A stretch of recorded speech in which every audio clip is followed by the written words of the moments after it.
Hey, what's up guys, it's Oni. I decided to make this PvP guide for Holy Priest and the War Within, and it's mainly going to be focused on solo shuffle, just because that's what I've played the most of, which is kind of obvious if you've seen my other videos. But I did get above 2400 with every spec of Priest, and last season I ended around like 2650 for Holy Priest, so I'm very excited for Season 1, but let's go ahead and get started. So we're going to look at the hero talents first, just because a lot of our builds kind of based off of key nodes down the Oracle tree. So getting started, we get Premonition as Oracle Priest. Premonition of Insight's not really that great. Most of the time I use it just as soon as the starting gate's open to get a quick couple of Prayer of Mendings out. But Premonition of Piety is really good. It's 15% just increased healing, and 70% of our overhealing gets redistributed. And then of course, Premonition of Solace is really good for Holy Priest. It's a giant shield, and it reduces damage taken by 15%. One of the biggest weaknesses that Holy Priest has is just not having that damage reduction. And so now with Power Word Solace, or Premonition of Solace, and Premonition of Clairvoyance, we have that. I'm not going to go over all of these. I'm just going to kind of hit the key ones. So the first one is Miraculous Recovery. It's going to reduce the cooldown of Power Word Life by 3 seconds. And allows us to use it on targets below 50% health. This is also good just simply because we get 20% increased healing on those targets, and Power Word Life costs 62,000 mana, which is going to be really important for those longer games. The next one we're going to look at is going to be the Assured Safety. So this is what makes Prayer of Mending even stronger. It applies a Power Word Shield to our target, and because we run Body and Soul, we're going to give them speed every time we do, and because we run Crystalline Reflection, we're just going to get increased healing and just a little bit more damage throughout the entire game. And this really is going to add up the longer the game goes. The next node we'll look at is Save the Day versus Divine Feathers. I've seen people use both. I mostly use Feathers on myself already, just because, you know, we already have Body and Soul to give them speed, and Save the Day allows us to kind of get creative. I've used it to kind of out grip a DK a couple times, and then, you know, you can grip a Warlock in, sprint away, and then grip him again. It just kind of gives us more options. So I prefer Save the Day. The next one we're going to look at is the Prophet's Will. It gives you more healing to yourself, and I think this is just going to be better overall throughout the entire game versus having Desperate Measures. I don't even run Angelic Bulwark, and I think that you're not going to really need the additional time for Desperate Prayer. Most of the time we don't get pressure too often, and we have a lot of other tools that are better defensively that we can use if we are getting kind of targeted or focused. But Prophet's Will is just going to be better overall. The last thing I'll touch on is this node right here, so Fate Bender versus Perfect Vision. This one's really hard. I've seen both of them used. I think it just depends on how long the game's going to go. If the average game is around 3 minutes or so, then I think that Fate Bender is going to be better.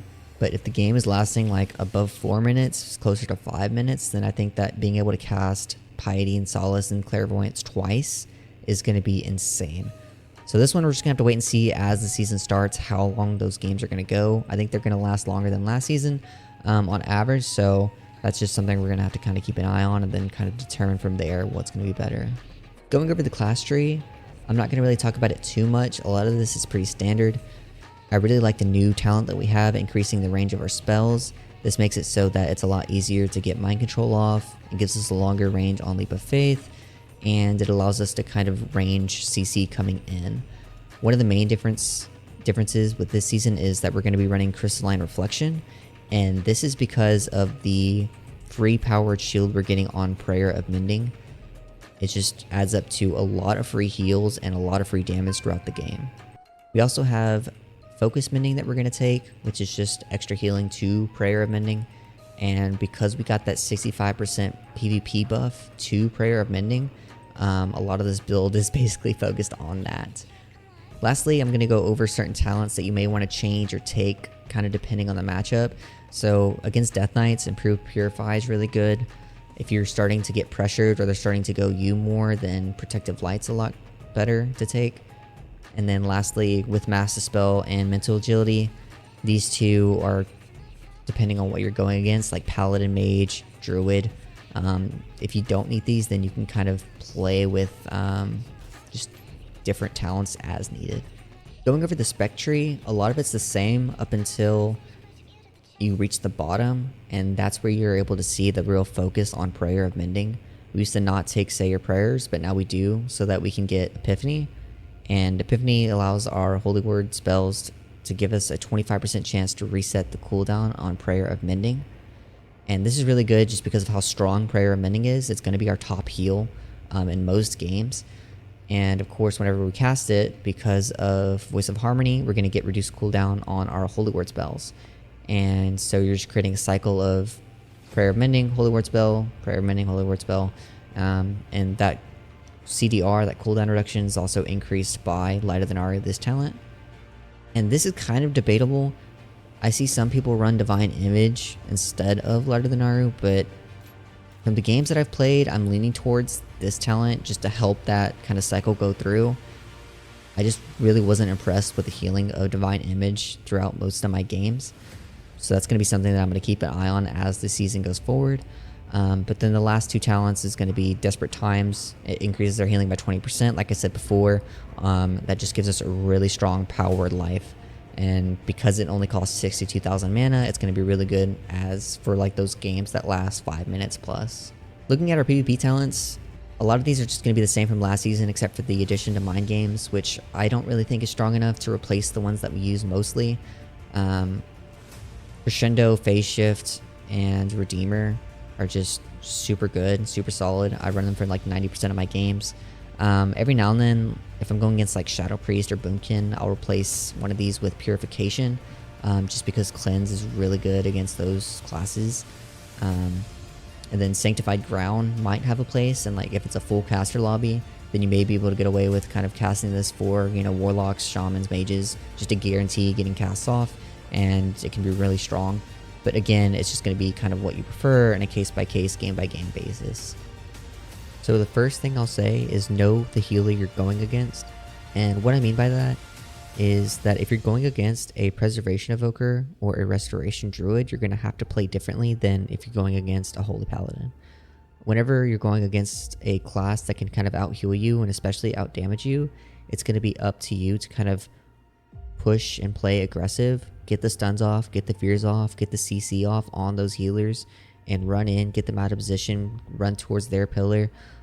Just kind of do everything you can just to make sure that the game isn't a battle of PvE healing that's going to go on for 4 or 5 minutes where you're just going to run out of mana, dampening is going to hit our master really hard, and we're just not going to win in the long run for those games against those classes. So it's really important to know your win condition, and especially you'll start to notice as you get more rounds into the lobby if you're going to have to play more aggressive or less aggressive depending on how the other healer plays and depending on what your DPS is doing throughout the game. Number 2 is mind control as much as you can. So try to get chastised mind control on the healer so you don't have to run in all the way for the fear. If you can get the mind control off, it's just as good. And then if you can't CC the healer, then even CCing the off DPS is really good, especially with like melee. Getting a mind control on a warrior, DK, rogues, and just running them to Narnia, especially whenever the lobby isn't kicking that well, can really stop a lot of damage and even do more healing than you would by just trying to out heal all of their damage. So for number 3, I have Prayer of Mending on cooldown. You just want to press it every time you can. The cooldown is going to be getting reset as we are casting Holy Ward spells throughout the game. It's by far our top healing done.